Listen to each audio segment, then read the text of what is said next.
Γεια σας, Tony Legel εδώ. Καλώς ήρθατε στο επόμενο μάθημα κιθάρας. Ελπίζω να είστε πάρα πολύ καλά. Σήμερα θα μάθουμε τη συγχορδία Re minore, αλλά πριν από αυτό θέλω να πω κάποια πράγματα που θα έπρεπε να τα είχα πει από το πρώτο μάθημα. Το ένα είναι πώς να πιάνουμε την πένα και το άλλο πώς να πιάνουμε την κιθάρα. Ας προχωρήσουμε με την πένα λίγο γρήγορα. Ποτέ δεν πιάνουμε την πένα έτσι. Ποτέ μα ποτέ. Λοιπόν, βάζουμε το δείκτη μας σε σχήμα τέτοιο, σαν αγκίστρια ας πούμε, και βάζουμε την πένα από πάνω, εδώ. Μετά βάζουμε τον αντίχειρά μας από πάνω από την πένα και έτσι έχουμε το... και έτσι πιάνω την πένα. Πάρα πολύ απλά. Λοιπόν, ας προχωρήσουμε στο πώς πιάνουμε την κιθάρα. Λοιπόν, υπάρχουν πολλοί τρόποι. Ο ένας τρόπος είναι ο πιο συνηθισμένος, αυτός, εδώ. Ο άλλος τρόπος είναι που ανεβάζουμε, που βάζουμε το ένα πόδι μας στη μύτη του. Αν είστε αν είναι κάποιος δεξιόχειρας, βάζει το αριστερό του πόδι πάνω, και αν είναι κάποιος αριστερόχειρας στο δεξί του, και βάζουμε την κιθάρα σε λοξό σχήμα, κάπως έτσι. Και παίζουμε εδώ. Έτσι πιάνεται συνήθως η κλασική και η ηλεκτρική μερικές φορές.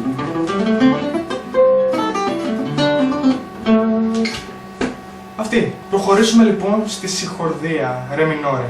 Και μετά τη συγχορδία θα κάνουμε ένα μάθημα για τα κουρδίσματα, για το πώς κουρδίζουμε την κιθάρα. Ήθελα να κάνω ξεχωριστά αυτά τα μαθήματα, αλλά επειδή δεν πρόλαβα, θα τα κάνω όλα μαζεμένα τώρα. Λοιπόν, Re minore.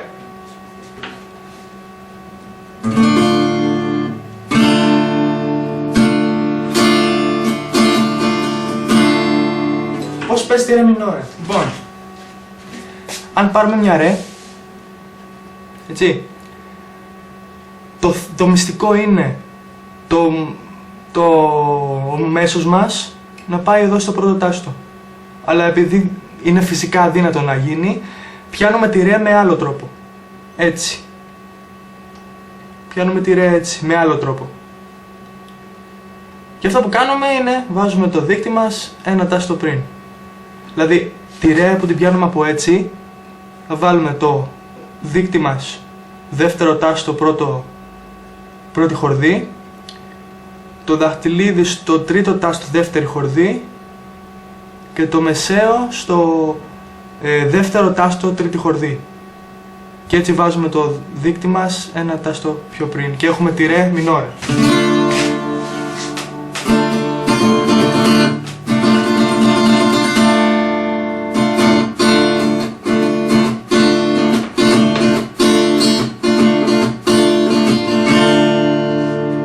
Επίσης, τώρα που μάθαμε τη Re minore, είχα μια παραγγελία από ένα φίλο, τον Mr. Parisio, νομίζω έτσι λέγεται, να κάνω ένα μάθημα για το ρυθμό. Πώς πιάνει το ρυθμός. Πιστεύω ότι τώρα όλοι παίζετε έτσι. Αυτό που πρέπει να κάνετε είναι σιγά σιγά να αρχίσετε να χρησιμοποιείτε πάνω κάτω το χέρι σας. Όπως ακούτε, το γυρίζω πάνω κάτω, αλλά χτυπάω ελάχιστες φορές τις χορδές. Αυτό είναι σιγά σιγά ο ρυθμός, θα το βρείτε, δηλαδή αρχίζετε έτσι, μετά αρχίζετε και πάνω και σιγά σιγά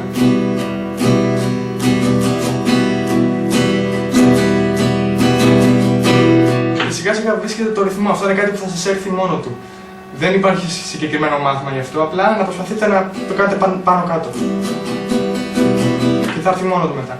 Λοιπόν, μαζί με τη Re minore λοιπόν, θα μάθουμε και ένα καινούργιο τραγούδι που είναι επίσης παραγγελία από τον Mr. Parisio, το Don't Cry των Guns N' Roses. Είναι πάρα πολύ απλό τραγούδι.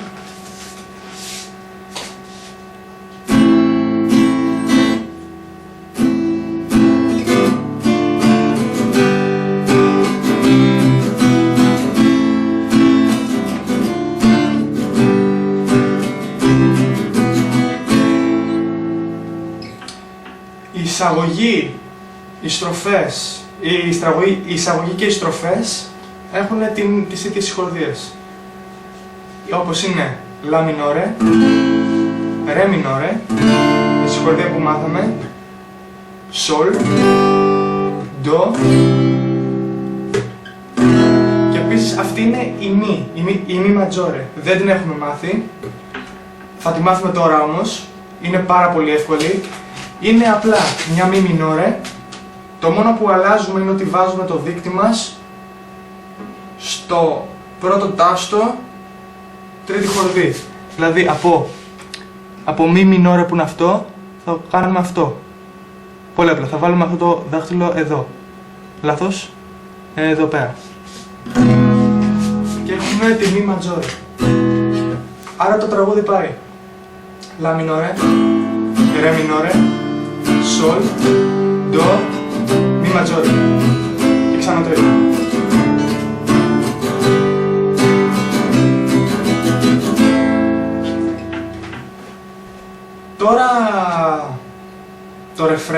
Τώρα το ρεφρέν παίζεται με 3 συγχορδίες. Τη φα, τη σολ και τη λα μινόρε.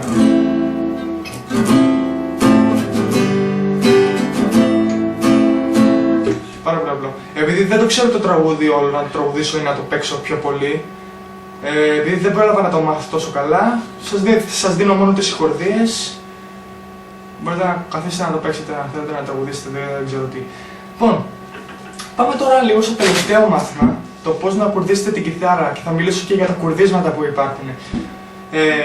Το πιο συνηθισμένο κούρδισμα λέγεται στάνταρ και είναι αυτό που έχουμε μάθει με τις χορδές που πάνε μι, λα, ρε, σολ, σι, μι. Αυτό το κούρδισμα λέγεται στάνταρ. Είναι το πιο συνηθισμένο κούρδισμα, παίζεται κατά 80% των τραγουδιών. Το άλλο κούρδισμα, υπάρχει ένα άλλο κούρδισμα που χρησιμοποιόταν από το διάσημο συγκρότημα Nirvana. Είναι το τραγούδισμα. Είναι το κούρδισμα μη ύφεση, ρε δίεση. Και αυτή είναι η κλασική μου κιθάρα, την έχω κουρδίσει στο μη ύφεση αυτό. Και μη ύφεση τι είναι, αν πάρουμε ένα μη, είναι ένα ημιτόνιο πιο κάτω. Και αυτό το κούρδισμα χρησιμοποιόταν από τους Nirvana πιο πολύ. Δηλαδή, θέλω να ακούσετε τη διαφορά. Ακούστε από το μη ύφεση και το μη. Πολύ μεγάλη διαφορά. Λοιπόν, αυτό το κούρδισμα χρησιμοποιείται, ας πούμε, το 10%. Τώρα. Υπάρχουν και άλλα κουρδίσματα, αλλά αυτά τα δύο είναι τα βασικά. Υπάρχει κούρδισμα για heavy metal κτλ. Αλλά αυτά τα δύο μας φτάνουν για τώρα. Πάμε στο πώς να κουρδίσουμε την κιθάρα. Αν έχετε πάρει μια καινούργια κιθάρα και δεν μπορείτε να παίξετε μαζί μου ή είναι κάπως περίεργος ο ήχος γιατί δεν ακούγονται καλά οι συγχορδίες, θα μάθετε να κουρδίσετε την κιθάρα. Πρώτα απ' όλα, αν βαριέστε με το αυτή, γιατί και εγώ βαριάμαι πολλές φορές, θα πάρετε ένα κουρδιστήρι. Εγώ έχω ένα κουρδιστήρι στο κινητό. Εσείς πρέπει να πάρετε ένα κουρδιστήρι, να καθίσετε να κουρδίσετε την κιθάρα, με τα κλειδιά εδώ πάνω, ξέρετε, αλλάζουμε, πολύ εύκολο. Αλλάζει πάνω κάτω ο τόνος. Λοιπόν, τώρα πώς κουρδίζουμε με το αυτή, υπάρχει ένας συγκεκριμένος τρόπος. Το μυστικό είναι στο 5ο τάστο και το 4ο τάστο. Τι εννοώ? Κουρδίζουμε την κιθάρα παίζοντας. Πώς γίνεται αυτό? Στη μη χορδή βάζουμε το δάχτυλό μας στο 5ο τάστο και έχουμε μια λα. Εφόσον έχουμε μια λα, μπορούμε να κουρδίσουμε τη χορδή. Αλλά τώρα θα μου πείτε, αφού δεν ξέρουμε πως είναι η μη σωστή, η χοντρή, αν είναι σωστός ο τόνος, μπορούμε να το δούμε. Αν έχουμε ένα πιάνο, μπορούμε να πατήσουμε τη μη και να την κουρδίσουμε ανάλογα. Ή αν έχουμε κάποια άλλη κιθάρα, μπορούμε να παίξει ο άλλος μια μη, ξέρω εγώ, και να την κουρδίσουμε και εμείς αναλόγως. Άμα δεν έχουμε τίποτα από αυτά, ψάξτε στο ίντερνετ, παιδιά, για ένα ήχο μη, ξέρω εγώ. Αν δεν γίνεται ούτε αυτό, χρησιμοποιήστε κουρδιστήρι. Δεν γίνεται αλλιώς. Λοιπόν, ας συνεχίσω. Οπότε έχουμε μια μη εδώ. Οπότε μπορούμε να ακολουθήσουμε τη μη χορδή.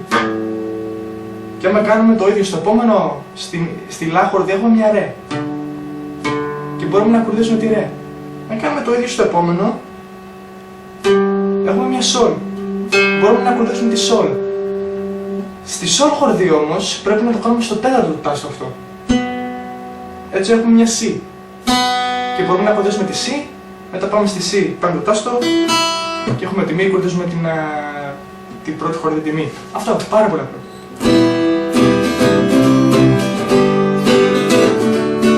Και πρέπει να πω και μερικά πράγματα. Τις χορδές πρέπει να τις αλλάζετε πάρα πολύ συχνά, γιατί αποτελούν μεγάλο θέμα του καθαρού ήχου οι χορδές. Εγώ έχω να τις αλλάξω πολλούς μήνες τις χορδές, πρέπει να τις αλλάξω κάποια στιγμή. Αυτά. Ευχαριστώ πάρα πολύ που είδατε το βίντεο, καλή συνέχεια. Αν σας άρεσε κάντε like, subscribe, αφήστε σχόλια, κάντε το share, κοινοποιήστε το βίντεο.